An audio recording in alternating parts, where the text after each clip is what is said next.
This is Kick Legend. Today we're going to talk about doing drills with the training sticks. So I've been seeing people use training sticks a little bit more.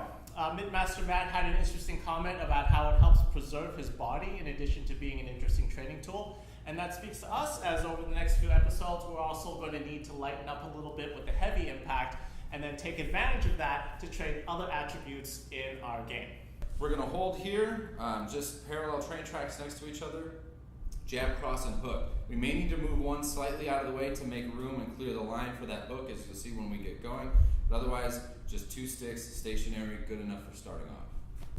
So now if we're going to add a fourth punch, we'll just transition to the body hook. So again, holding these side by side, parallel for jab and cross, and then transitioning this down perpendicular to our body out front so he has room and surface area for this body hook. Notice as Roy's hitting this combination, I'm making an effort to point this down kind of relative to his rear shoulder so that I'm not inadvertently coming right towards his face and poking him. Okay? That's, a lot of these things are things that can happen when you're in flight. Either you hit yourself or you hit your partner, so just be mindful where you're moving. Notice Roy's not crushing these. They're not focus mitts, right? And they're not tie pads.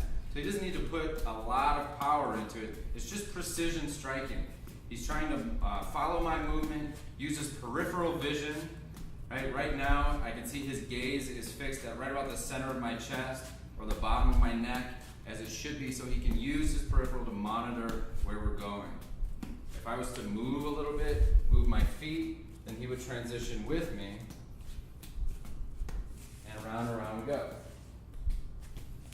So as a way to add another element to this, and another layer of difficulty, we're going to move the stick in the middle of his combination so that he has to hit a moving target or recognize, again, hopefully using his peripheral, when the target has just changed. Maybe it's a new opening, the body's moved, doesn't matter how you want to see it. It's just to continue working that precision. So if we've got this jab, cross, hook as a preset pattern that we're doing, 2, 3, pat, pat, pat, 1, 2, 3. And at some point, the timing of this should be, if I'm going to move the right stick, then as he's going to punch with his right hand, I move it, right? And he has to transition and hit the moving target, okay? Either in flight or it's already stopped. A thing to keep in mind here, I'm of the opinion it's best when I bail with the stick to move the other one out of the way.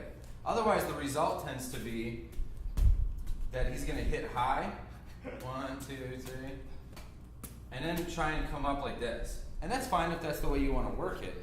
But after a while we see people are hitting in sort of crazy angles and trying to find ways to understand, well, I've got two targets that are spread apart. Is this multiple opponents now? If that's what you're doing, that's fine. But when we're just looking at creative and again, precision striking, it tends to muddy the waters a little bit. So I think that doing 1, 2, and then getting this out of the way like that is going to be better. So there's times where either if he chooses to, or if he's missed that low shot, right? If he's missed the one in flight, that he can just bail on the combination and move around 1, 2, and just circle out like that. Okay. So as a method or a reason to add more footwork, start moving around the room a little bit. He's working his combination, and when it starts to fall apart, he moves in the same way that one might work their combination, but if the target moved and all of a sudden the combination's failing, you're going to kind of get out or reposition your body in some way. You guys will find your own routes and your own combinations to do, but as an idea, it's a good excuse to start working on the footwork. So again, when we're using these training sticks, we're working on developing other attributes than we normally would when we're working with focus mitts. Right? I'm putting no power into it, and I'm training, in the case of that third drill, my speed of changing direction or reaction to cues.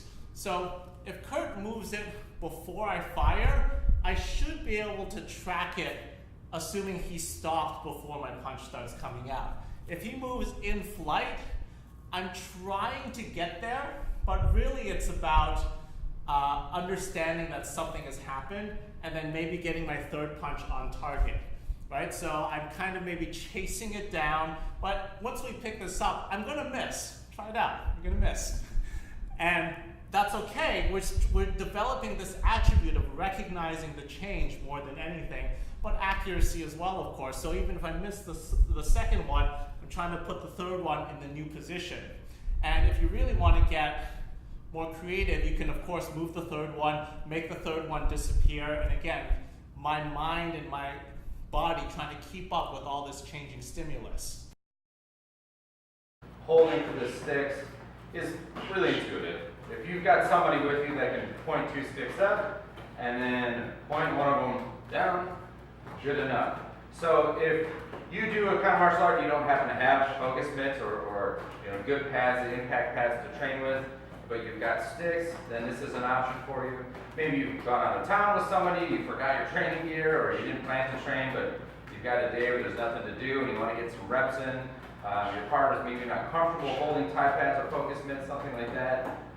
You can go find some sticks outside, or again, any sort of cylindrical object that you have laying around, and then you can hit that instead.